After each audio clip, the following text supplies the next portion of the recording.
Good morning. Welcome to Viking Preparedness. Get this handle right. I am Pastor Joe Fox.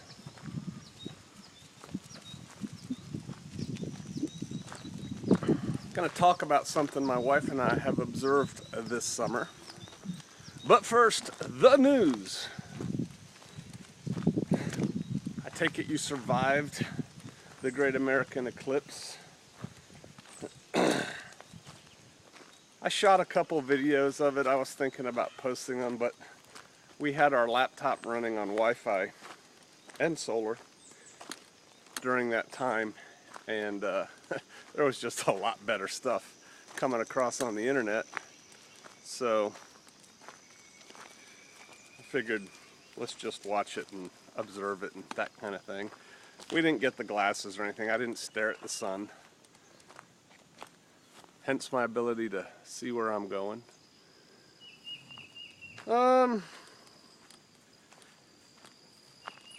stick to personal and then get global, I guess. We had a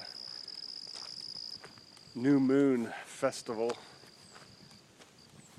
last afternoon, night, evening. We do that every month at the beginning of the month on the new moon. And it's a barbecue. Chit chat and socialize, fellowship, that kind of thing. That was fun. Just relaxed, right? No real agenda. Our dog Molly and this one, that's Layla. I don't even know if you can see her. She's too far away. Layla, come here. Come here. You'll see her. Layla's actually a good dog. I'm trying to be mad at her. Where is she? I'm trying to be mad at her right now. Hello, Molly. We have a dog pack now.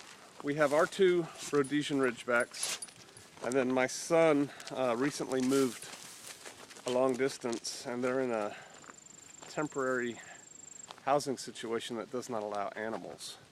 And so we're keeping his Ridgeback and Layla here on the mountain. They've both lived here on the mountain, and in the past. And so we're keeping them, and then now we have Molly. So that's 5 dogs. And dogs in packs act differently than just, one dog or 2 dogs. And they have to kind of have a pecking order. And this puppy's gonna be big, and I think she knows it, Molly. But the other dogs have been tussling with her a little bit. Now you can see right now they're all fine, no worries, no fights. But Layla bit her yesterday on Molly's lip, and it has not stopped bleeding. I mean, there is blood all over my porch. So we're going to address that today. I mean, she's not in danger of dying from it. Look, you can tell, I can tell, she's walking and running and playing, and she's healthy and happy. And she's bleeding, like the proverbial stuck pig.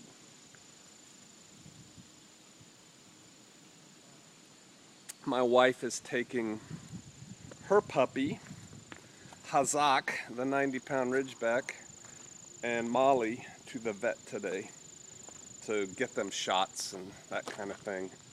And I'm sure that will be, her lip will be addressed at that point. So that's the update on the Malster. Her sister we gave away to another Shofarian. So we're settled there. Excuse me. That sound, if you heard it, was my goose. Sound. I have the mic moved up higher. I know some of you are having difficulty hearing. If we have to, I can talk loud like this. I can project, but I really don't want to. So, there's that. This is our orchard behind me, and there's a goose in there making noise. Let's go see the goose. Don't worry, we're getting somewhere. I'm just warming up, giving the dogs a walk.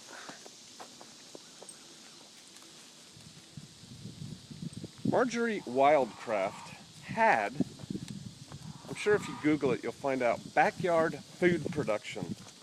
This is not a paid endorsement. I've met Marjorie.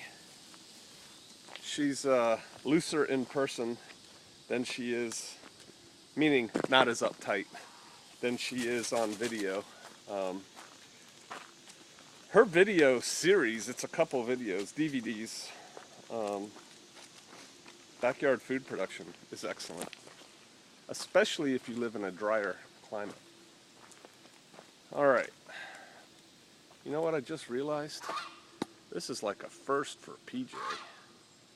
I walked out of the house and down the road without a firearm.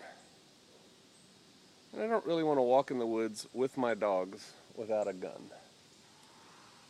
Panthers, cougars, other dogs, you know.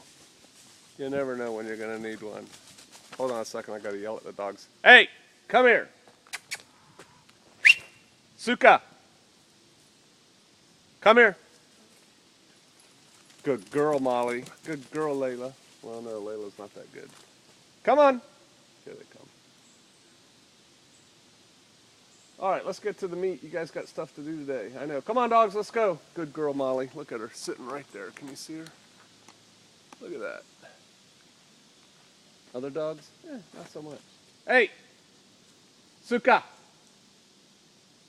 Suka-doo. Good girl. Come on. All right. Here they come. Come on. All right. Come here. Get down. Good girl, Soups. Here's Suka. Can you see her? All right. Come on, Hazak. All right. Let's get to it. My wife and I drive through a couple neighborhoods a couple times a week, taking the back way to do shopping and get on the internet and stuff like that. Hey. And we've been doing that all summer. And I noticed something. Now you may have noticed things like this based on how old you are or not. And I'm interested in comments, especially from the 30 years old and below people. I'll let you watch the dogs because they're making a lot of noise. Used to be summertime in neighborhoods. I'm talking middle class neighborhoods now. You know, that's what I grew up in. You'd drive around sunset, late afternoon, and you'd see a couple things. You'd see teenagers strolling hand in hand, you know, that puppy love stuff going on, and, you know, they go walking around. They can't drive anywhere, so you want to take a walk, and, you know, they walk around and stuff. You'd see people barbecuing, grilling in the backyard, or sometimes in a cul-de-sac, you'd see a couple families bring some grills out to the cul-de-sac, and they'd all grill, and, you know, the parents are sitting there grilling, probably drinking a couple adult beverages. The children are playing, you know, the little ones close in, the, you know, 10 to 16-year-olds running around playing kickball or softball or something like that, hide and seek, right? You know, running around ollie ollie free and all that stuff. You used to see that in neighborhoods. You don't see that anymore. Nobody goes outside anymore. Everybody stays inside all the time. All the time. You just don't see people outside. And, you know, they're on the internet, undoubtedly, or playing, you know, whatever the latest Game Boy, Xbox thingy is.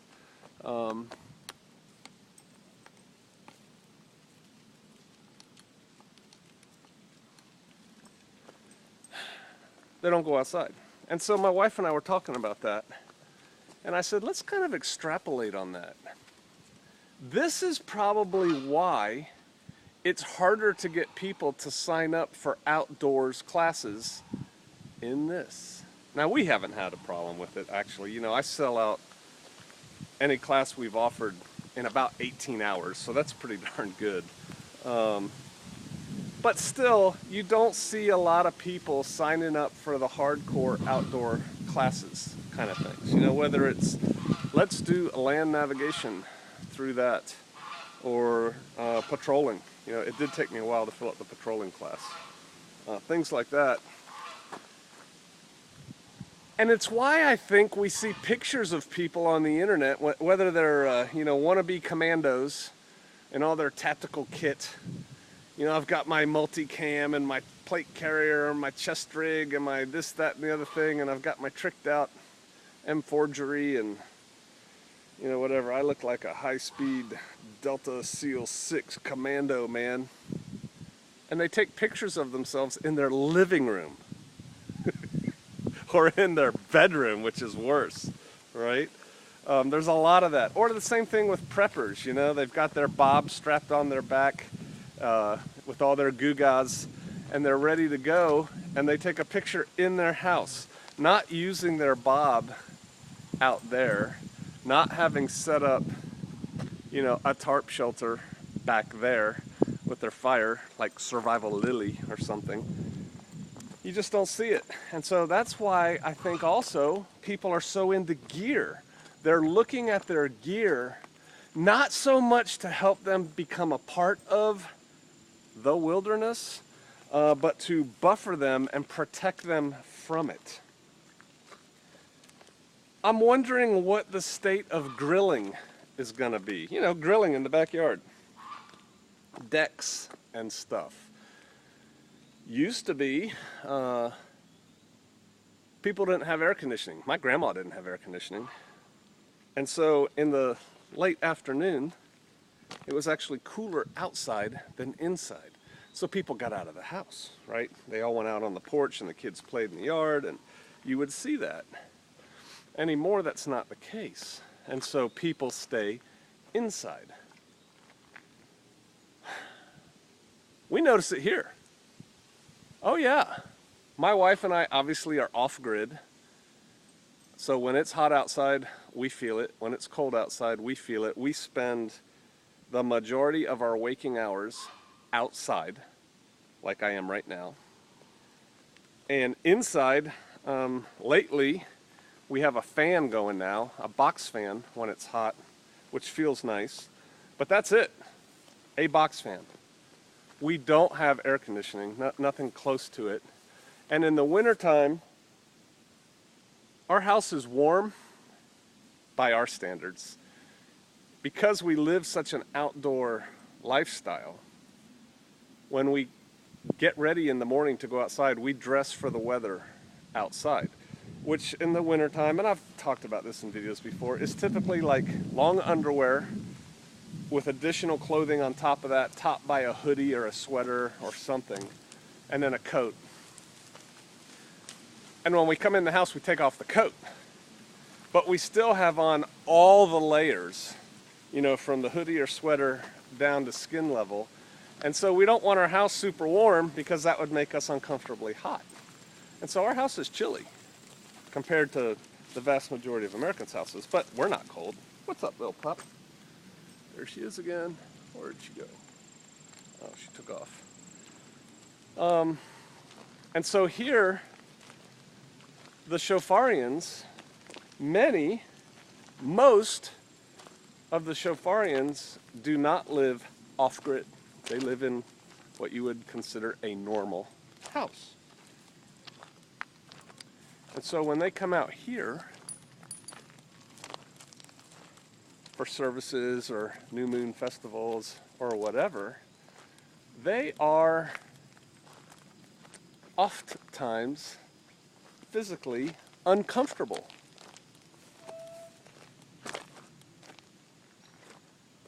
That was a strange sound. Did you hear that? They are hot. If it's hot, yesterday I heard 2 different people talking about how hot it was. I actually thought it felt pretty nice. I heard 2 people talk about how there was no air moving. I thought it felt great compared to what I'm normally dealing with. I'm not making a value judgment. I'm not. I'm just saying you get used to what you get used to. Humans are incredibly adaptable. And there's a lot of people who aren't used to being outside. And I think our society has moved, not is moving, but has moved to the point where we are basically an indoor society, you know. You go out of the kitchen into the garage, start your car, if you haven't started it remotely already, and then drive to work in your heated, air-conditioned vehicle. We don't have air conditioning in any of our vehicles, by the way. Again, not a moral thing, it's a cheap thing. Walk into a climate-controlled environment, work all day, and reverse the process on the way home. People are never outside. Here's my thing. When the balloon goes up, when this house of cards comes down, you're going to have an outdoor existence. Why don't you ease your transition now? Start spending more time outside. When it's hot, go do something. When it's cold, go do something. Get used to it. Do the hard things. If you want to run with the big dogs, you got to get off the porch. All right, I'll see you out there.